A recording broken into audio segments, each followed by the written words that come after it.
Hello everyone, welcome to my channel. आज का जो हमारा टॉपिक रहेगा वो इसी बात पे रहेगा कि जो ऑटिज्म चाइल्ड रहते हैं वो कोई भी काम करने से मना क्यों करते रहते हैं, या मना करने के बाद वो रोना क्यों शुरू कर देते हैं किसी भी टास्क को करने से। तो हमें ये पता होना चाहिए ऑटिज्म चाइल्ड हमेशा का जो बिहेवियर रहता है बहुत रिस्ट्रिक्टेड रहता है। वो कोई भी काम करने के लिए, न्यू एनवायरनमेंट के अंदर एंगेज होने के लिए बहुत ज़्यादा वो हिचकिचाते हैं। सो जब भी आप उनका जो बिहेवियर होता है वो बहुत ज़्यादा हाइपर हो जाता है कई बार ऑटिज्म वाले चाइल्ड के लिए, और any activities they are not engage, कोई भी एक्टिविटीज़ करने के लिए वो एंगेज नहीं होते। तो आप उस टाइम क्या कर सकते हो, कैसे उनको हम टैकल कर सकते हैं, इस प्रॉब्लम को कैसे हम ठीक कर सकते हैं।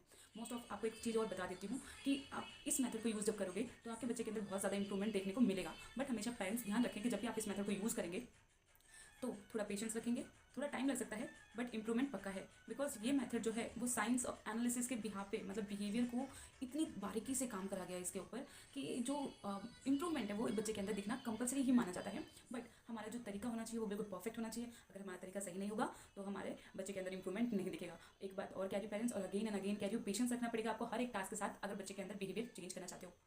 हमेशा याद रखना पेरेंट्स, आपको एक दो चीज़ों को पॉइंट आउट करते चलना है। जहाँ पे जो मैं चीज़ें बताऊंगी आप उन चीज़ों को नोट डाउन कर सकते हैं, या रिमेंबर कर सकते हैं, या सेव कर सकते हैं इस वीडियो को अगर आपको अच्छा लगे तो। सो गाइस, मैं आपको यही बता रही थी कि जब ये बच्चा ऑटिज्म चाइल्ड कोई भी काम करने से मना कर देता है या रोने लग जाता है तो हम मोस्ट ऑफ केसेस में क्या करते हैं और उसके लिए हम कैसे टैकल कर सकते हैं, इन दोनों की चीज़ें मैं आपको बारीकी से बताती हूँ। मानो आपने एक बच्चे को कहा, अपने बच्चे को कहा कि वो जो ब्लॉक्स खेल रहा है उसको उठा के रख दे, पर बच्चे ने मना कर दिया। बच्चा नहीं कर रहा, बच्चा ब्लॉक्स नहीं उठा रहा है, वो आपकी बात नहीं मान रहा है। आपने उसको शॉर्टली बोला, बच्चा क्राइंग करना शुरू कर देगा। बच्चा क्राइंग करेगा, आप क्या करोगे, बच्चे ने रोना शुरू कर दिया, ओह, तो आप क्या करते हो, इंस्टेंट क्या करते हो, बच्चों को कोई टॉयस दे देते हो, जो कि नहीं करना। ये भी अप्रिशिएट नहीं करना कि बच्चा काम नहीं कर रहा है, फटैक से टॉयस दे दो, फटैक से फ़ोन दे दो। नो, फटैक से कुछ यूज़ ही नहीं करना है। सबसे बड़ी मिस्टेक हमारी यही है कि हमें फटैक यूज़ नहीं करना है। सो हम क्या करें, आप ध्यान से सुनिए, ABC एनालिसिस मेथड क्या कहता है, इंसिडेंट, बिहेवियर, कॉन्सिक्वेंस। इंसिडेंट क्या होता है, इसमें बच्चे को आपने कोई काम दिया, टास्क दिया। फॉर एग्जाम्पल अभी हमने बात की थी, बच्चा ब्लॉक से खेल रहा है, हमने कहा उसको उठाओ। उसके बाद बच्चे का बिहेवियर नहीं करना या रोने लग जाना। पेरेंट्स क्या कहते हैं, कॉन्सिक्वेंस, बच्चा रोने लग गया, ओह कोई बात नहीं, चुप हो जाओ, ठीक है कोई बात नहीं, चुप हो जाओ।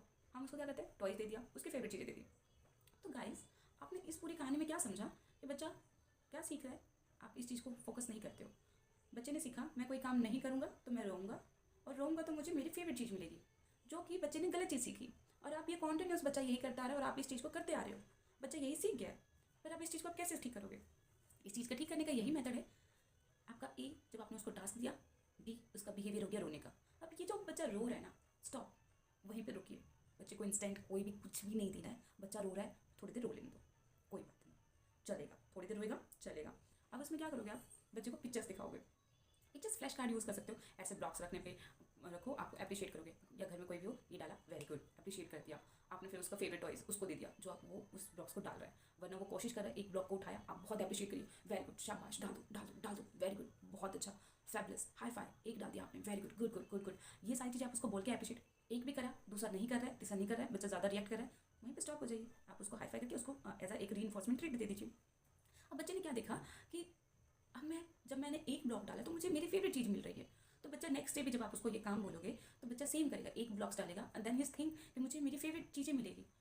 बट अब यहाँ पे एक चीज़ को उठाते समय उसको फेवरेट चीज़ें नहीं देनी है, बल्कि उसको नई नई चीज़ें उठा के उसमें डालने की लिए उसको अप्रिशिएट करना, उसको ये दिखाना है कि हाँ तुम ये करोगे तो तुम्हें ये फ़ोन मिलेगा, ये तुम ये करोगे तो तुम्हें ये टॉयस मिलेगा, हाँ तुम ये करोगे तो तुम्हें ये चीज़ मिलेगी। तो तुम्हें ऐसा फेस एक्सप्रेशन दिखाना कि यस करोगे तो ये दूंगा, करो करो करो करो ये दूंगा, यस, ये वाली एक्टिविटीज़ लाओगे बच्चों के अंदर, तो वो क्या करेंगे, उन चीज़ों को करना स्टार्ट करेंगे। सो गाइज, अब पेरेंट्स, अब स्कूल टीचर्स और स्पेशल एजुकेटर, प्लीज़ इन बातों को ध्यान में रखें। मारना, पनिश करना, स्कॉल्डिंग करना कोई भी तरीका नहीं है बच्चों के साथ, ऑटिज्म बच्चों के साथ डील करने के लिए। अगर आप कर सकते हो तो ये मेथड यूज़ करो और स्टॉप डूइंग दिस मिस्टेक। भाई, ये मिस्टेक नहीं करनी है कि बच्चा रोने लग गया तो आप उसको फटाक से चीज़ें दे रहे हो, नहीं, बल्कि ABC मेथड एनालिसिस से हम उसको टैकल करेंगे और अपने बच्चे के अंदर बिहेवियर इंप्रूवमेंट लाएंगे। हाँ गाइस, अगर आपको ये वीडियोस अच्छी लगी हो तो प्लीज़ सब्सक्राइब और कमेंट भी करें, और हमेशा याद रखें कि जब भी बच्चे के साथ डील करें तो इन सब चीज़ों को ध्यान में रखते करें। और अगर आपके बच्चे में इंप्रूवमेंट आते हैं तो प्लीज़ शेयर करें अपने व्यूज़, और कैसा है आपका बच्चा, क्या प्रॉब्लम्स आई आपको, इसके साथ भी हमें ये भी बताएं। Thank you.